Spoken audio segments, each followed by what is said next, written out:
Though I am certain this new existence is my eternal damnation for the wrongs I committed in my last life, I was relieved when I awoke from a long slumber to find another comic book for review. Reading and critiquing is proving a welcome distraction from the images of my shattered memory which haunt my every waking moment and follow me into my nightmares. I am able to render myself unconscious here, and this body is drained of its energy and requires rest after I use its precious lifeblood to scrawl out these journal entries. I would be grateful for the rest if it truly felt relaxing. Alas, I cannot rid my mind of the horrors of my mysterious, convoluted past. I am not certain how anxious I am to recover those memories. I suspect my ignorance may be a blessing in disguise. And I must count my few blessings in a meaningless, lonely, mundane existence of writing reviews likely no one will read about people as sad and without hope as I am. At least I am able to sleep.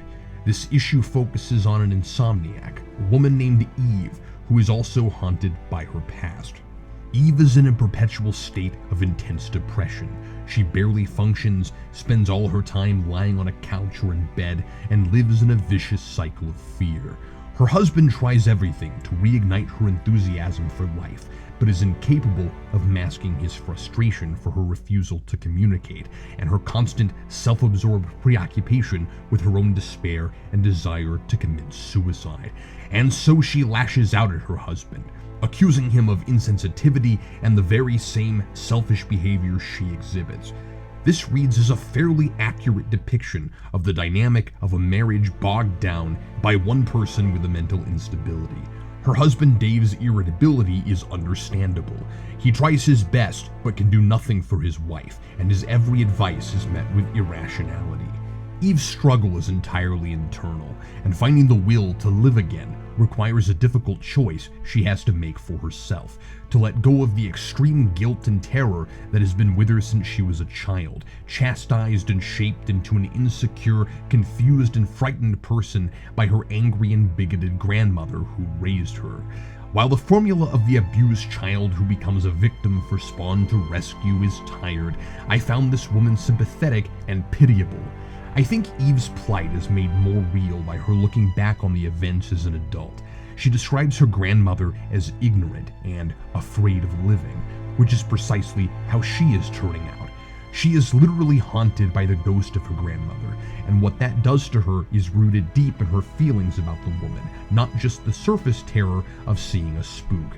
Her grandmother was unnecessarily mean to Eve because it made her feel better. She would hit Eve with a hairbrush for not agreeing with the hateful things she said about her mother for leaving Eve's father, though we're never told what happened to her parents. Eve's fear of becoming her grandmother both keeps her spirit from moving on and also is transforming her into the very thing she fears most. I appreciate the supernatural take on a relatable part of human life, the refusal to move on even after the things or people who made you feel worthless are gone. Spawn visits Eve like a whisper to help her let go of her grandmother, who finally moves on to eternal rest by the end. As I often wonder, I don't know how Spawn knows this is going on, but it is refreshing to see Spawn do some non-violent good, helping someone with such an intimate and personal dilemma.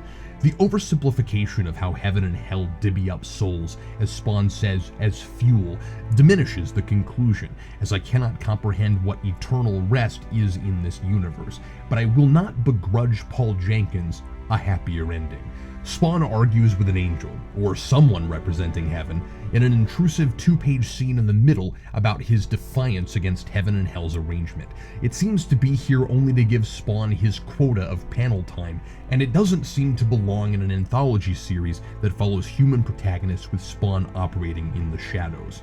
I envy Eve, as it appears to be too late to put my own guilt behind me. And now I grow weak. This body, or costume, whichever, has expended too much energy. It is beginning to feel hungry. Signed, Unknown.